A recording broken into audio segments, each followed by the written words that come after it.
ডিসেম্বরে ইলেকশন চেয়েছিল বা বিভিন্ন সময় ইলেকশনের দাবি করেছে তাদের অনেকেই আবার এখন ইলেকশন চাচ্ছে না, কিংবা ইলেকশন নির্বাচন পেছানোর না ষড়যন্ত্রে জড়িত হচ্ছে।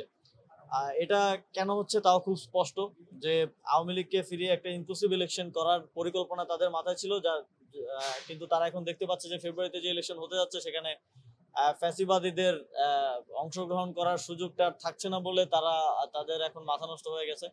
তো এই ধরনের নানা ধরনের ষড়যন্ত্র কিংবা পরিকল্পনা আছে। তবে আমরা এই সরকারের যে তিনটা গুরুত্বপূর্ণ এজেন্ডা, সংস্কার, বিচার এবং একটা গণতান্ত্রিক রূপান্তর, সেদিকে এগিয়ে যাচ্ছি। আপনারা জানেন ইতিমধ্যে জুলাই সনদের কার্যক্রম প্রায় শেষের দিকে।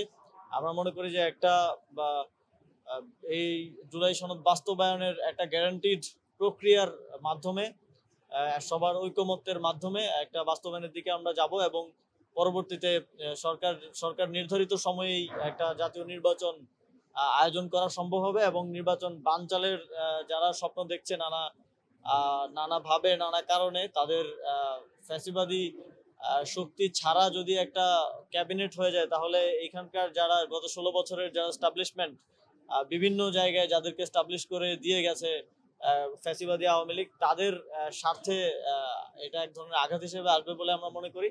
আর সেই জায়গা থেকে অনেকেই নির্বাচন বানচালের চেষ্টা করবে। তবে আমরা মনে করি যে যারা গণতান্ত্রিক মূল্যবোধে বিশ্বাসী, রাজনৈতিক দল থেকে শুরু করে সিভিল সোসাইটি থেকে শুরু করে আমাদের অন্তর্বর্তীকালীন সরকার, সবার সহযোগিতা এবং জনগণের স্বতঃস্ফূর্ত অংশগ্রহণে এবার একটা সুষ্ঠু এবং সুন্দর একটা নির্বাচন আমরা আয়োজন করতে পারবো।